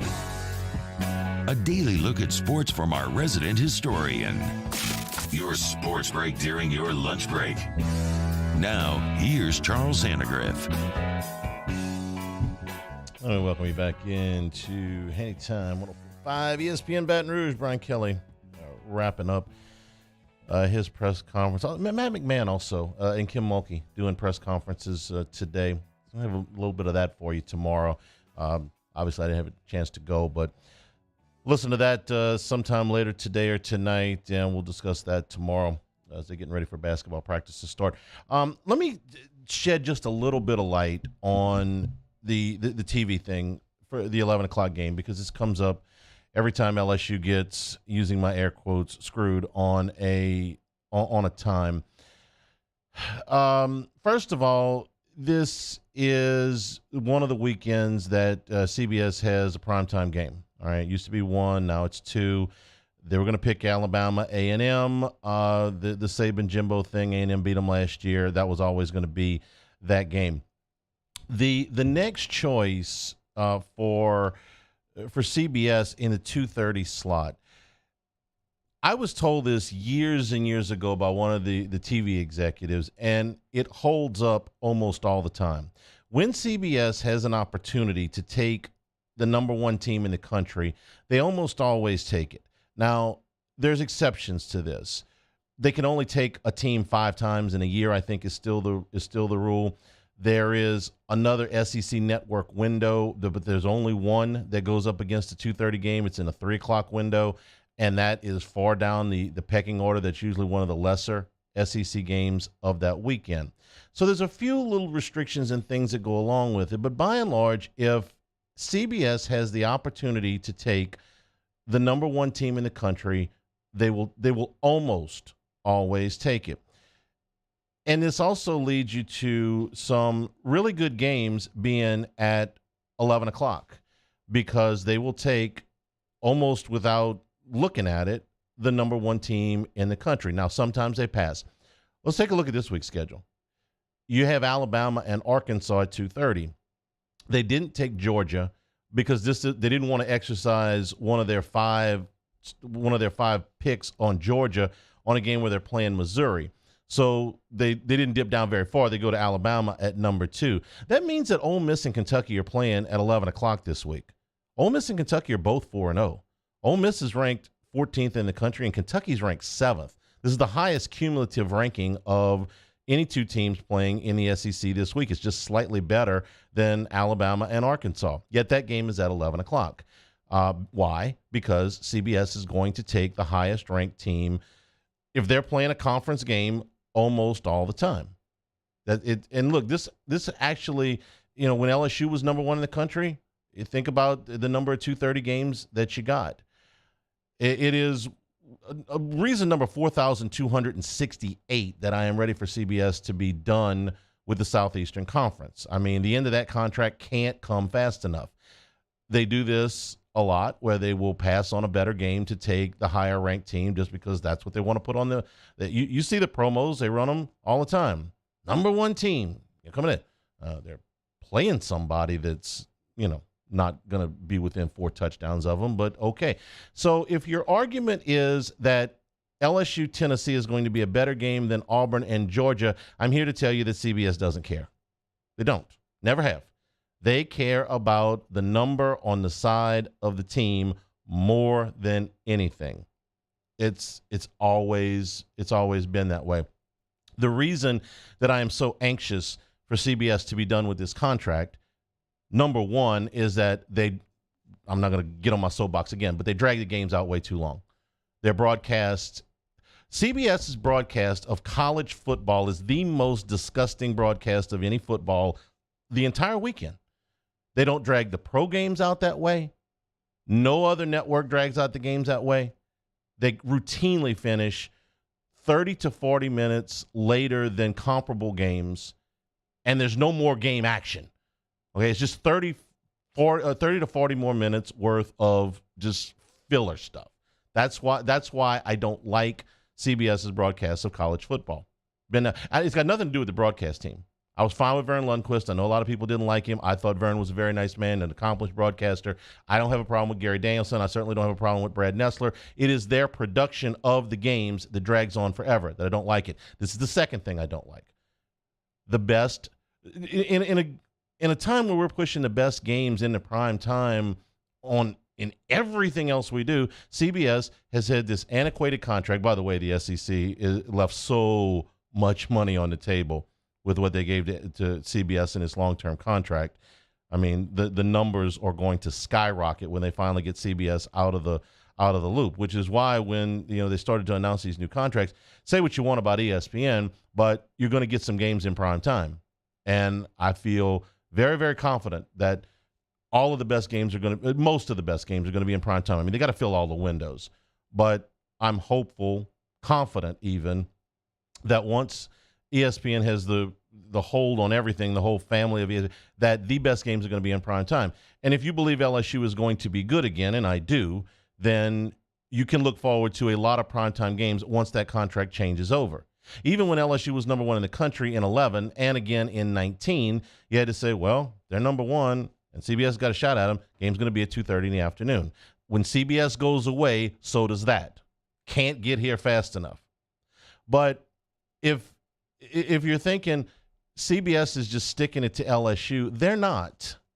The reason I know this is because CBS could not possibly. There's an executive somewhere that made this decision long ago, okay? A guy who plays golf on Long Island 5 days a week said, just take the highest-ranked team. This isn't hard. Doesn't know if a football's blown up or stuffed, probably. Just said, just take the highest-ranked team, and they do. Has nothing to do with LSU. Probably could care less about LSU. Good, bad, or indifferent. Hey, been playing night games here since the 1950s. Don't care. Highest-ranked team. Put them up there. Contract prohibits you for that. Don't care. Okay? And for that matter, they don't really care about the other teams. They have no more desire to promote Alabama or LSU or Georgia, A&M. It doesn't matter to them. The number on the side matters to them. The guy said, take the highest-ranked team. I got a 1 o'clock tee time. Get out of my office. That decision was made years ago. So it's not, man, aren't they out to get LSU? They're not. They don't care. Don't they know this is a better game? They don't. They don't care. Also, this is just in the interest of fairness, okay, it's a little bit arrogant of the LSU fans to just assume they're going to beat Auburn this week. Because if Auburn beats LSU this week, then the Auburn-Georgia game is better than the LSU-Tennessee game because LSU will have 2 losses. Now, LSU's a favorite in this game. They certainly should win this game. It's going to be a pretty lively bunch around here if they don't win this game, but they're not guaranteed to win this game. That's the way CBS operates, okay? They take as much as they can within the parameters of the contract. Like I said, it's not all 12 weeks. They take the highest-ranked team. So that's why. And no, to answer a question, I got a couple of messages. No, LSU has no recourse here.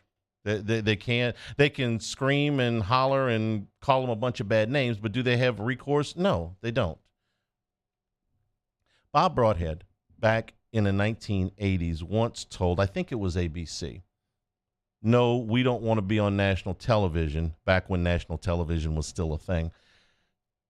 We don't want to be on national television because we play our games at night. And they threw Bob Broadhead a parade around here. I mean, he was the champion. Bob Broadhead turned down the money and said, we're going to play at night because we're LSU and we play at night and we don't care about TV. That was 45 years ago. But it is stuck. I still get the question. Well, can LSU do something? Can't they just turn down? No, they can't. They're in the Southeastern Conference. They signed a contract to be in the Southeastern Conference. The Southeastern Conference signed a contract with the TV networks, and that's how the cow ate the cabbage. It's just how it is. And yes, sometimes you do get screwed a little bit on this if you're LSU and you want a night game. But it's nothing personal. It's just business. There's a CBS executive that's got to get to a golf game. Pick the highest team. Now, on to Brian Kelly and what he said. So the news was mostly good on the injury front. We thought that it would be. Probably the most serious of the updated injuries was Armani Goodwin, who they said is day-to-day. That sounds a little bit sketchy as far as his availability on Saturday. But Jaden Daniels, which is the big one, is ready to go. Could have gone back in the game. Gordy and I did the podcast this morning, and he had a bird's-eye view of this thing. Daniels comes down on his tailbone. They're looking at his back. I think they were doing some massage work on his back on the sidelines. If this would have been a tie ball game against Auburn, Daniels would have gone back in the game. But at that time, Nussmeier finished the drive. That made it 24-0. There was no reason to put him back in there. So that I feel very confident that Daniels will be as close to 100% as you can get. They're going to get Joe Fouché back. They're going to get Jay Ward back, which means that Jarek Bernard-Converse doesn't have to play back there at safety. By the way, kid should get he got a game ball the other night and should have. Not the easiest transition to make from corner to safety on short notice in a position that, to the best of our research, he had never played at the college level before. So all of that is good news. He talked a little bit about Jack Besh on the punts. I thought it was kind of humorous. He said, we love that he's fearless, but that shouldn't be the only attribute. Hey, No problem. I got that. Besh did field one with a guy right in his face, and it's okay to put the fair catch up every now and then. Just don't let the ball roll 25 yards. Those are the ones that drive me crazy. Hey, it's a short punt, nobody got to it, and it just it rolls another 20 yards, and you're stuck for field position. So liked what he said about Jack Besh. And then the rest of it, just getting ready for Auburn, a team that on Saturday won a football game that they had absolutely positively no business winning. A kicker that had not missed yet this season went out for the equivalent of an extra point. Missouri played this exactly the way that you would play this at the end of regulation. We get this a lot, right? Should you keep running plays, or should you just set up for the field goal? And we've seen it bite teams before where they ran a play and scored a touchdown, and the other team got the ball back and went down and scored and went for two, or somebody missed an extra point or something like that and ended up losing the ball game. So you make sure, if you're Missouri, that you cannot lose the game in regulation unless you get a kick blocked and run back, in which case you don't deserve to win anyway. So you center the ball exactly where the kicker wants it. You run the clock down. You call timeout with 3 seconds to go, and you run the play. And the kid missed a kick. Bummer. But then in the overtime, Missouri gets a stop. They force a field goal. And because the Carlsons, have been kicking at Auburn since I think Pat Dye was born, the kid makes the field goal. The fabulous kicking Carlsons over at Auburn. They're great. He makes the field goal. Missouri gets the ball back, and they've got a clear run on 2nd down and 5 from the 20. We gain 5 yards on 1st down. They've got a clear path to the end zone. The running back is inside the 5-yard line. He's got a head of steam. I'm not 100% sure that he's going to score if he keeps the ball tucked away. Probably not, but they're going to play 1st and goal from probably the 2, maybe the 3, maybe the 1. I don't know how he lands, okay? And he stretched the ball out. And when he stretched the ball out, the ball gets knocked out, gets into the end zone. Auburn recovers it, touchback, game over. If he falls down right there, they're going to play 1st and goal. If he tucks it away and puts his head down, he's got a good chance to score. But at the worst, they're going to play 1st and goal inside the 3. That's situational football. Jeremy Hill had a great comment on the post game when we were talking about it. He said, in New England, they will cut you for that. This is situational football. This is right up Belichick's alley, okay? And probably why, at the end of the season, Missouri will change coaches. Did the kid make an instinctive play? I guess. I don't want to, he's trying to make it into the end zone. I don't want to ding him for not hustling. But this is situational football. When do you do that? When it's 4th down. If it's 4th down and goal, well, then you have to stretch the ball out. If it gets knocked out, who cares? But if it's not 4th down, you don't do that. If it's, Jeremy was telling me, he says, they tell you in New England, the gold standard of coaching, that you will make the yard. We don't stretch the ball out in New England. And think about it. Every time Tom Brady ran one of those quarterback sneaks, he ducked his head, right? Ducked his head and got behind the guard's rear end and followed him into the end zone. Saints didn't play it that way. Breeze was a better athlete than Brady. He would jump over the top. It was risky, but at the goal, you don't do it on 4th and 1 nearly as much because that's more risky. You do it at the goal line because once the ball gets over, then it's a touchdown and the play is over. They even talked about changing that rule at one point because they're like, hey, listen, the ball goes over the goal line, but it's still in his control, and then he's pulling it back. Should we look at the rule? They did. They decided not to change it. This was a bad football IQ play. It doesn't absolve Auburn from as badly as they played. I am just flabbergasted that Auburn can't run a football.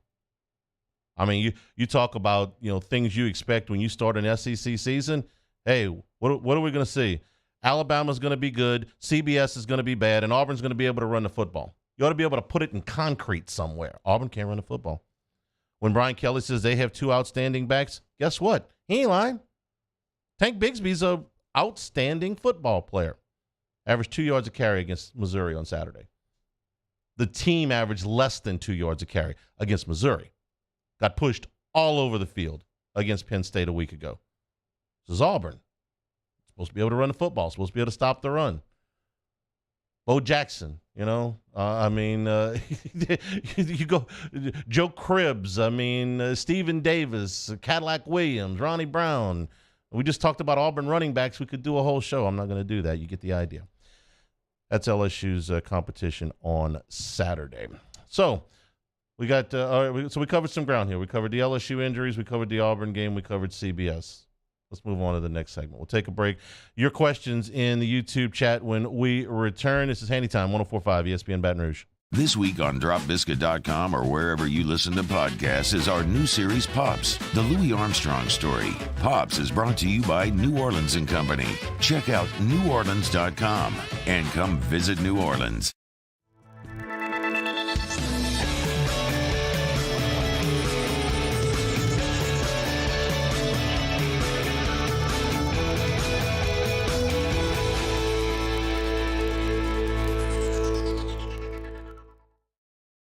Three people walk into a bar. The first two order the same old margs. The third, Nuevo Topo Chico Margarita Hard Seltzer. Crafted with real lime juice and a crisp tequila flavor. Topo Chico Margarita Hard Seltzer. Oh, hey, what's up? It's Big D and Bubba, 100.7 The Tiger Morning Show. We'd love for you to join us every weekday, 4 a.m. till 9 a.m. Yeah, everything you want in a show. Country music. We got laughs. We got celebrity in-studio guests. We just need you. Join us every weekday morning, 4 a.m. to 9 a.m., right where it all started. That's right. Louisiana's country station, 100.7 The Tiger.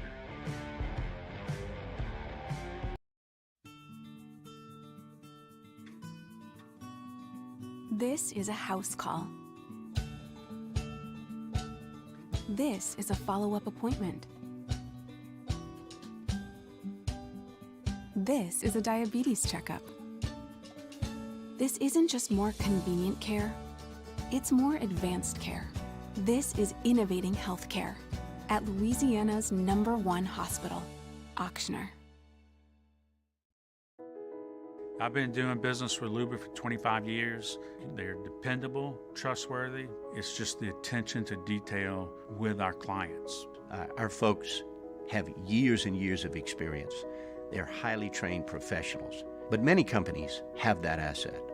What I'd like to think makes Luba a bit different is that we use those talents in a way that truly is dedicated to serving the needs of the folks who depend on us. ServiceMaster Elite create clean, disinfected work environments. As a local business, we take pride in serving the New Orleans and Baton Rouge areas. Our cleaning protocols follow CDC and OSHA standards for healthcare settings, offices, senior living, restaurants, and industrial plants. Contact ServiceMaster Elite to get your operation ready for reopening with germ disinfection cleaning. ServiceMaster Elite, the trusted choice in professional cleaning since 1996. It's no secret. The best oysters in Baton Rouge are at Jolie Pearl Oyster Bar. Enjoy mouth-watering South Louisiana flavor and oysters from all over the country. And don't forget our nightly drink specials.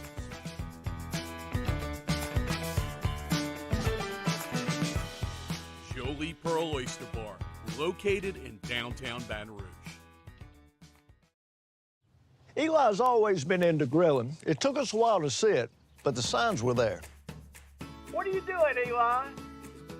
I knew grilling was my thing. I have been talking about it throughout my career. Happy with the results? I am. Got the new grill from barbecueguys.com. It performed great. My advice, as I always told my boys, do more of what you're born to do. Barbecue Guys, for those who were born to grill. You want cheese on your burger, Pops? I'll take a little cheese. Crime has serious consequences, but anyone can make a mistake. If you find yourself in trouble with the law, know that you have rights, and it's okay to demand them. The law offices of O.C. Brown are here to protect you and your rights. Felony or misdemeanor, DUI or drug charge. No matter what crime you're accused of, you still have rights. Let the law offices of O.C. Brown uphold them. Call 225. me, Jimmy, out at Charles Handegrift. Monday, 6 to 8 p.m., we're at Spoken Hub Restaurant on Government Street in Mid-City. We recap the weekend pro and college football. Game Time presented by Bet Rivers on 104.5 ESPN Baton Rouge.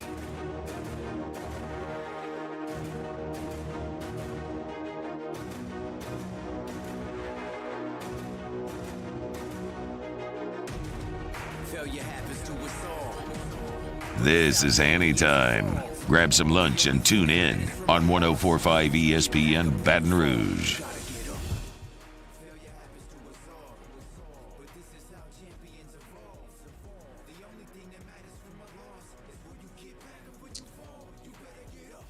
Questions in the YouTube chat. It's time to start the redheaded quarterback for the Saints. I would watch Jameis Winston in practice this week, and if he's in pain, if he's not able to make throws in practice where they're not going to hit him, okay, then I would consider making a change. Now, this is an injury situation. If they're both healthy, no, I'm going with Winston. But if I find that he is limited, that he is restricted in any way, then I would start Dalton. Andy Dalton's an okay quarterback. He's, as backup quarterbacks go, he's probably, one of the best. But if Andy Dalton starts the next 14 games, I would be very surprised that if the Saints, made it into the playoffs. He's just he's a stopgap guy at this point in his career. I know he took Cincinnati to the playoffs a number of times, but at that point in his career, I don't think he's there anymore.